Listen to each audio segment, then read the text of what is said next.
Assalamualaikum warahmatullahi wabarakatuh. Halo semuanya. Perkenalkan saya Salwa Aprilia dari kelas TRPL 1C dengan NIM 2411082029. Kali ini saya akan membahas materi terkait parallel database. Berikut poin-poin materi yang bakal saya sampaikan. Pertama, masuk ke pengertian database paralel, yaitu sistem manajemen basis data atau biasa disingkat DBMS yang menggunakan komputasi paralel untuk menjalankan operasi basis data seperti query SQL, transaksi, dan analisis data secara paralel atau bersamaan pada banyak node untuk meningkatkan kecepatan dan efisiensi saat pemrosesan data.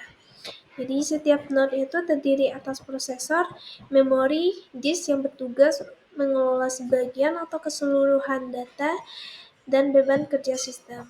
Nah, jadi kalau dibandingkan dengan sistem database biasa atau non-paralel, satu query itu biasanya kan diproses secara sekuensial oleh satu prosesor. Berbeda dengan database paralel ini, satu query itu bisa dibagi menjadi beberapa bagian kecil dan dieksekusi secara bersamaan di beberapa prosesor. Tentu ada tujuan database paralel ini. Yang pertama itu meningkatkan kinerja. Jadi dia itu memproses query-nya lebih cepat dan dengan membagi tugas ke beberapa prosesor. Dia mengurangi waktu respon dan meningkatkan throughput pada sistem. Yang kedua, meningkatkan skalabilitas. Jadi sistem tetap efisien meskipun jumlah data dan transaksinya itu meningkat. Yang ketiga, memaksimalkan penggunaan sumber daya. Jadi mengoptimalkan pemakaian CPU, memori, dan disk di seluruh node. Yang keempat, mengurangi biaya operasional. Jadi dengan paralelisme ini, beban kerja dapat diselesaikan lebih cepat dengan perangkat keras yang lebih kecil, namun banyak dibandingkan satu mesin besar. Jadi komunikasi antar node itu lebih efisien, juga mengurangi overheat pada sistem. Tentunya dapat keuntungan dan kekurangan parallel database. Keuntungannya itu yang pertama kecepatan. Jadi DBMS paralel ini dapat membagi permintaan user ke beberapa bagian sehingga terus memprosesnya itu secara serentak di berbagai komputer sehingga mempercepat waktu respon terutama pada sistem database berskala besar. Yang kedua, keandalan atau reliability. Jadi jika salah satu node atau prosesornya itu dalam cluster itu gagal, sistem dapat secara otomatis mengalihkan tugas ke node lain yang masih aktif sehingga menjaga ketersediaan layanan. Yang ketiga itu kapasitas dan skalabilitas. Jadi kapasitas dalam sistem dapat ditingkatkan dengan menambahkan node-nya itu. Jadi sistem dapat menangani ribuan permintaan secara bersamaan tanpa mengalami penurunan performa. Jadi cocok untuk aplikasi dengan traffic tinggi ya, seperti e-commerce gitu. Diberikan keuntungan pasti ada kekurangannya. Yang pertama itu biaya tinggi.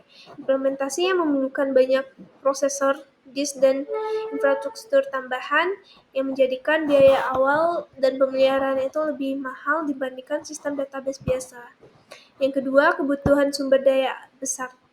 Sistem ini juga memerlukan sumber daya perangkatnya keras dan perangkat lunak yang modern dan konsisten, serta pembaruan berskala untuk menjaga performa. Yang ketiga, kompleksitas pengelolaan. Ini semakin banyak node dan sumber daya yang digunakan, maka semakin kompleks juga pengelolaannya, termasuk dalam hal pemeliharaan, pembaruan sistem, dan troubleshooting. Nah, di sini kita masuk ke arsitektur sistem. Jadi arsitektur sistem ini terbagi menjadi 3. Yang pertama itu shared memory system, yang kedua shared disk system, dan yang ketiga shared nothing system.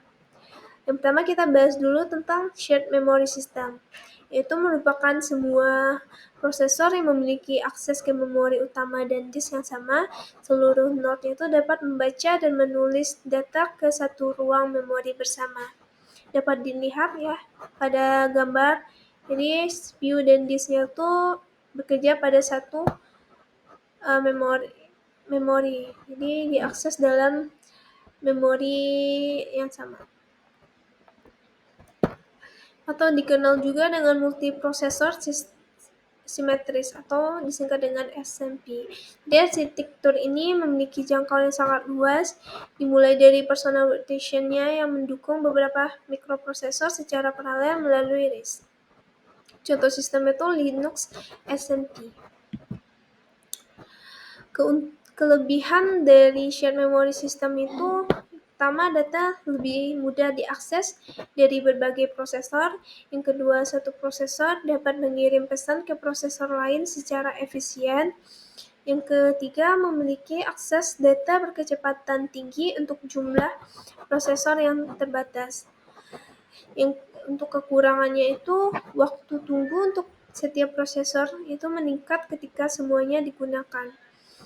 Terus jika memori atau disknya itu rusak, maka seluruh sistem itu terpengaruhi. Yang ketiga, bus atau jaringan interkoneksi mendapat blok karena pertambahan jumlah CPU yang besar. Nah, yang kedua itu shared disk system. Jadi setiap prosesor yang memiliki memori lokal sendiri dan semuanya itu memiliki akses ke disk yang sama, sehingga datanya itu lebih efisien. Jadi meskipun CPU dan memorinya tetap terpisah, semua data itu dapat membaca dan menulis ke disk yang sama, atau biasa disebut dengan cluster arsitektur. Itu digunakan pada sistem database seperti Oracle Real Application Cluster atau disingkat RAC. Kelebihannya itu yaitu high availability. Yang kedua, semua node bisa mengakses seluruh data di disk. Yang ketiga, biayanya lebih murah. Oh ya, high availability ini maksudnya tuh kalau jika satu node-nya tuh gagal, maka node lainnya tuh bisa mengakses data yang sama dari disk yang bersamaan. Juga terdapat kekurangannya. Itu banyak node yang mengakses disk bersamaan bisa menimbulkan bottleneck. Terus yang kedua, harus ada mekanisme locking untuk menjaga konsisten data. Yang ketiga, itu kinerja menurun jika jumlah node-nya terlalu besar.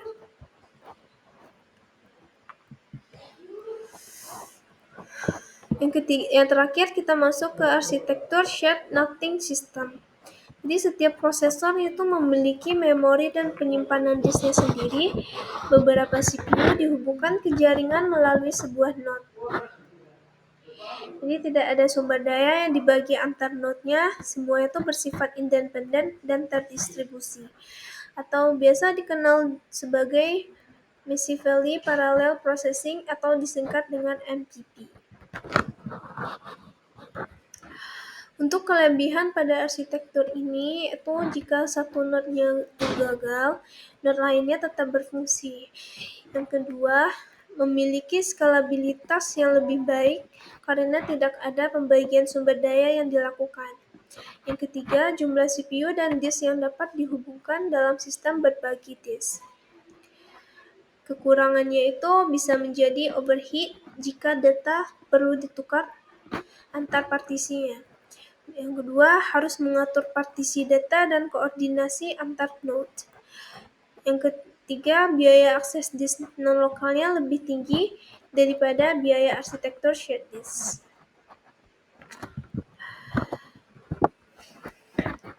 Nah, poin berikutnya kita masuk ke query parallelism, itu merupakan sebuah eksekusi pada SQL yang dibagi beberapa bagian yang bisa dijalankan secara paralel oleh banyak prosesor. Jadi satu query besar dipecah menjadi satu query besar dipecah menjadi tugas-tugas kecil dan dikerjakan secara bersamaan untuk mempercepat hasilnya. Tanpa paralelisme ini, query dijalankan secara berurutan yang bisa memakan waktu lama, terutama untuk data berukuran besar dan operasi yang kompleks.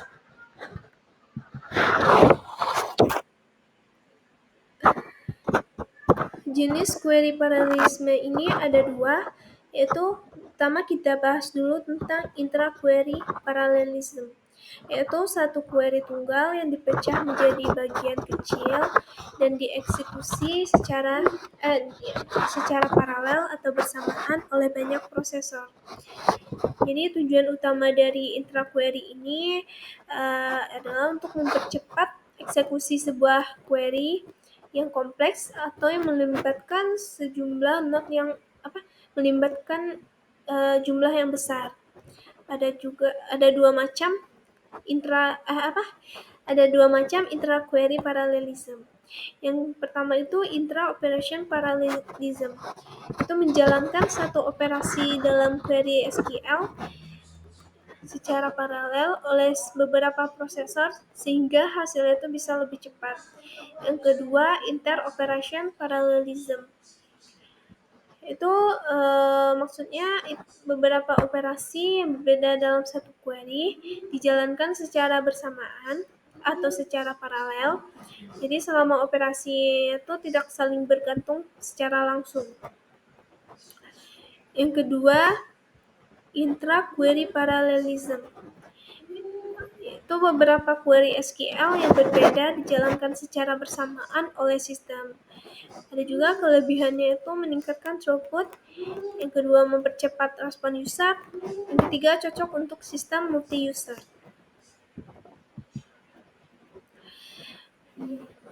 Teknik partisi data. Nah, ada juga teknik untuk membagi partisi data pada database paralel ini, yaitu proses membagi tabel besar menjadi potongan-potongan lebih kecil, kemudian disimpan di berbagai node dalam sistem database paralel.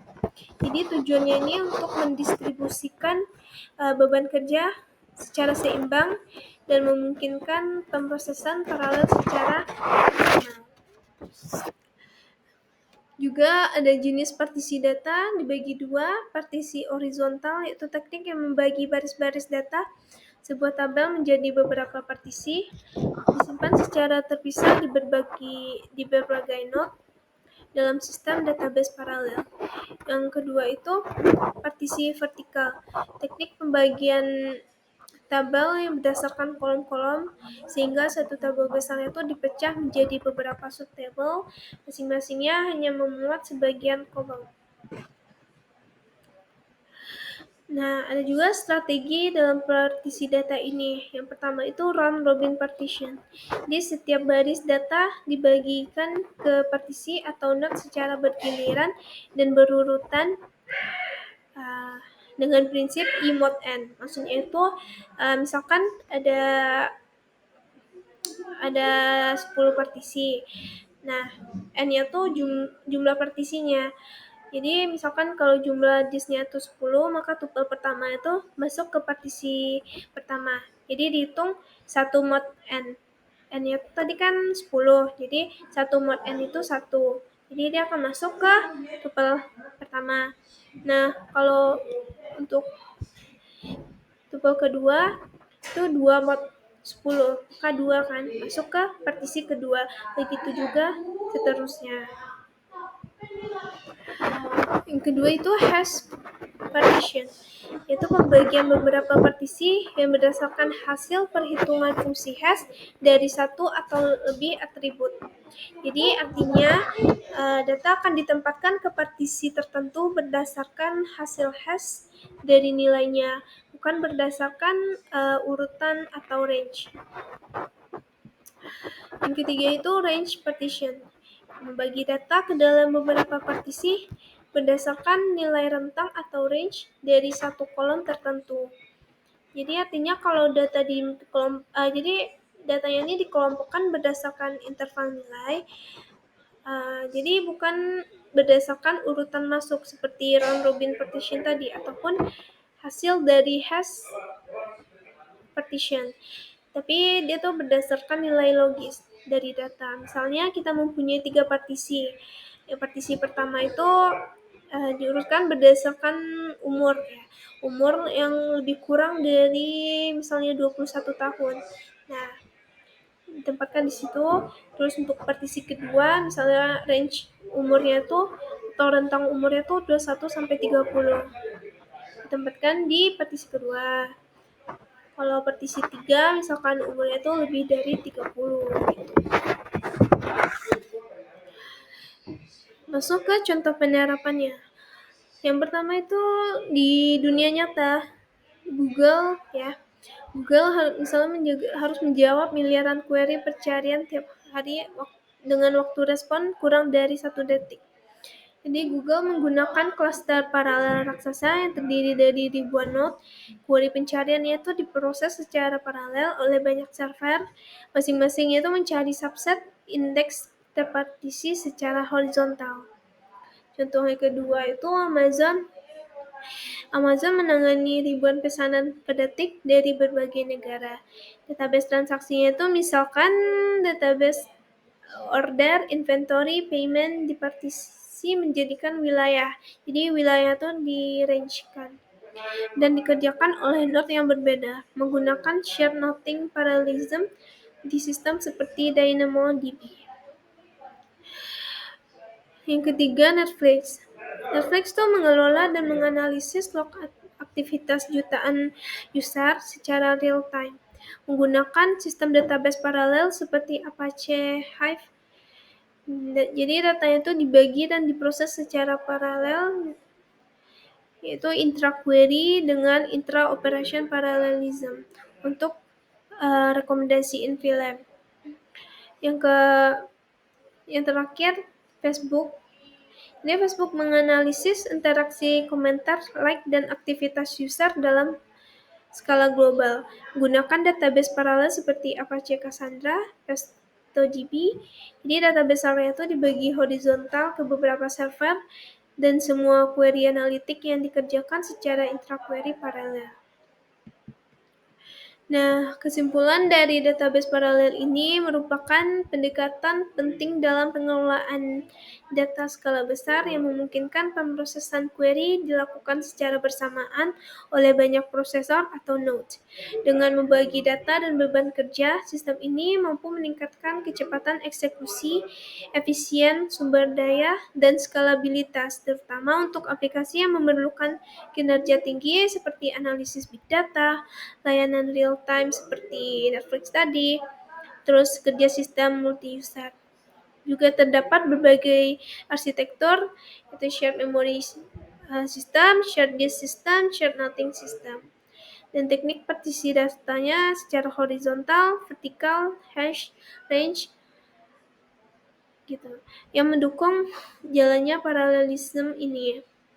Di penerapan database paralel banyak ditemukan di perusahaan teknologi besar seperti Google, Amazon, dan Facebook yang telah kita sebutkan tadi.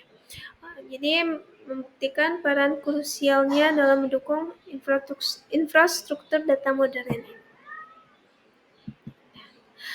Berikut referensi yang saya dapatkan untuk menyusun materi ini. Mungkin sekian dulu dari saya. Mohon maaf bila ada kekurangan atau kesalahan dalam penyampaian saya. Saya tutup. Assalamualaikum warahmatullahi wabarakatuh.